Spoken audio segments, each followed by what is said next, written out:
Swati Rajput MSc classes में आपका हार्दिक स्वागत करती हूँ। फिर एक बार हिंदी को लेकर हमारा काल है भक्ति काल। भक्ति काल को दो भागों में विभाजित किया गया है। एक है निर्गुण काव्य धारा और दूसरी हमारी सगुण काव्य धारा। निर्गुण काव्य धारा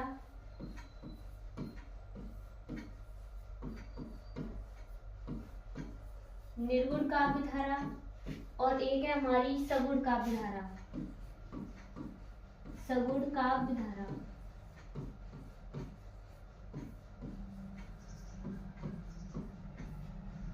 निर्गुण काव्य धारा को दो भागों में विभाजित किया गया है। वो है हमारी, एक है ज्ञान मार्गी शाखा, दूसरी है हमारी प्रेम मार्गी शाखा।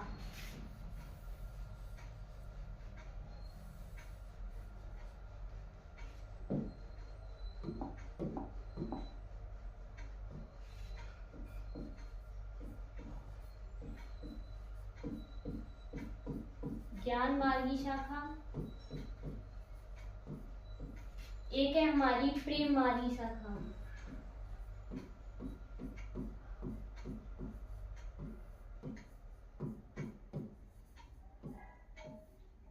ज्ञान मार्गी शाखा के कवि हैं, प्रमुख कवि हैं कबीरदास जी।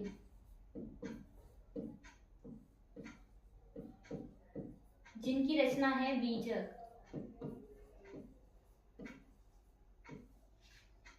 और अन्य कवि हैं इनके रैदास, नानक, मलुकदास,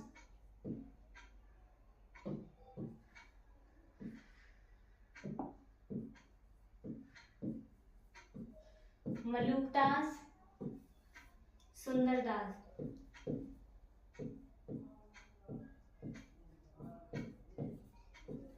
फिर हमारी दूसरी शाखा है प्रेम मार्गी शाखा।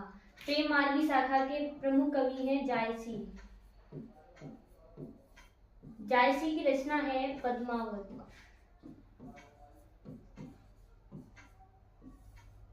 इनके और अन्य कवि हैं उस्मान, मंझन, शेख नबी,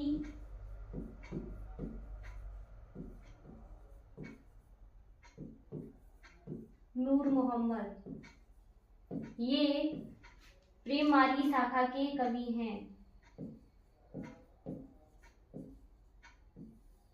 इन शाखाओं को और अन्य नाम से जानते हैं। ज्ञान मार्गी शाखा को संत काव्य बोलते हैं, संत काव्य। और प्रेम मार्गी शाखा को सूफी काव्य बोलते हैं।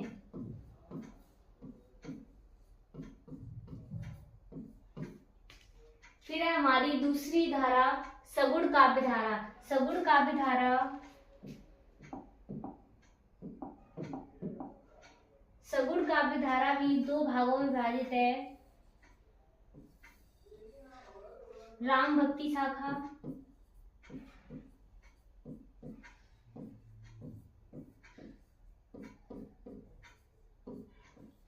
और एक कृष्ण भक्ति शाखा।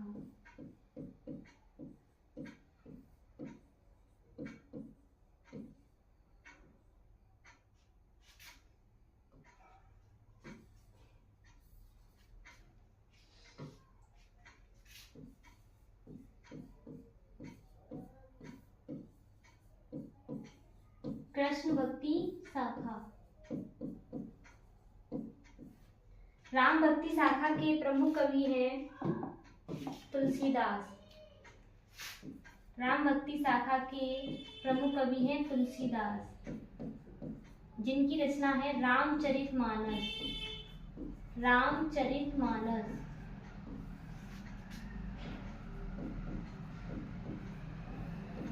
और अन्य कवि इनके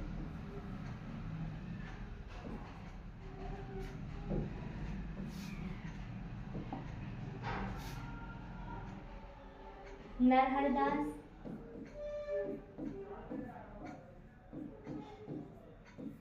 केशवदास, केशव दास, ईश्वर दास,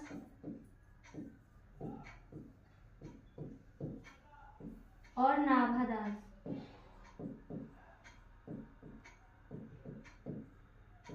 ये राम भक्ति शाखा के कवि हैं। फिर है हमारे कृष्ण भक्ति शाखा। कृष्ण भक्ति शाखा के प्रमुख कवि हैं सूरदास, जिनकी रचना है सूर सागर।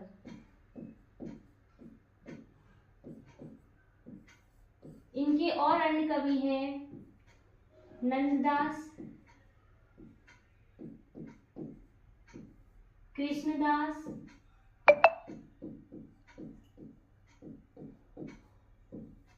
कुम्भनदास,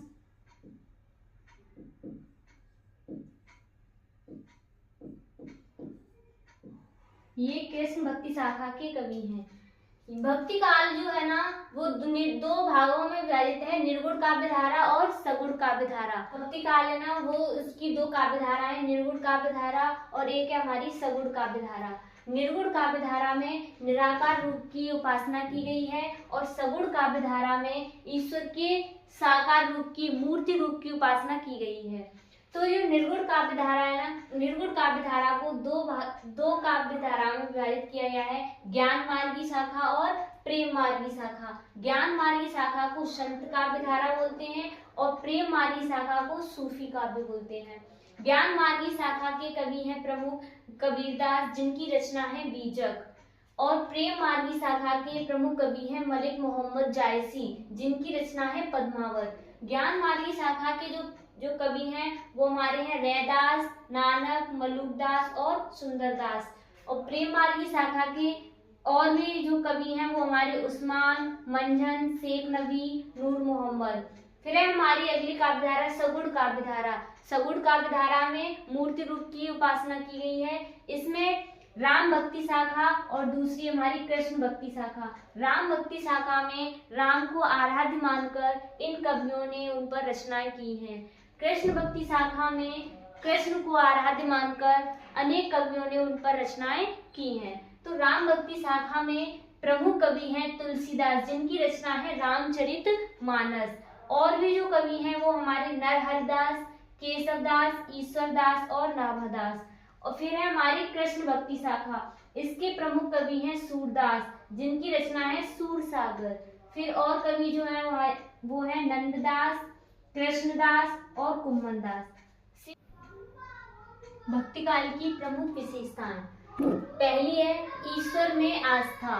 ईश्वर में आस्था मतलब भक्ति काल में जो कवियों ने भक्ति की है तो वो किसकी मतलब ईश्वर में आस्था रखी है। फिर है हमारी गुरु की महिमा। फिर तीसरी हमारी विशेषता है लोक मंगल की भावना। फिर चौथी हमारी विशेषता है इस काल की अहंकार का परित्याग। अगर भक्ति के रस में लीन होना ही है तो अहंकार का हमें परित्याग करना होगा। फिर पांचवी विशेषता है साहित्य का समग्र विकास। अब हम इस काल के प्रमुख कवि तथा उनकी रचनाओं को पढ़ेंगे। भक्ति काल के प्रमुख कवि तथा उनकी रचनाएं। कबीरदास, पहले कवि हमारे कबीरदास। कबीरदास की रचना है बीजक। बीजक तथा कबीर ग्रंथावली।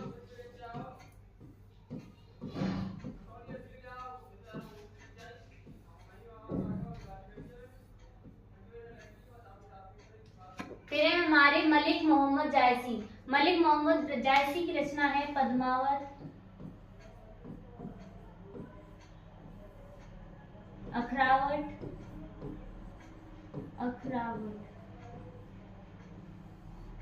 फिर है हमारे अगले कवि गोस्वामी तुलसीदास। गोस्वामी तुलसीदास की रचना है रामचरितमानस। जो कि अवधी भाषा में लिखी गई है। यह रचना हमारी अवधी भाषा में लिखी गई है। फिर है हमारे अगले कवि सूरदास। सूरदास की रचना है सूर सागर।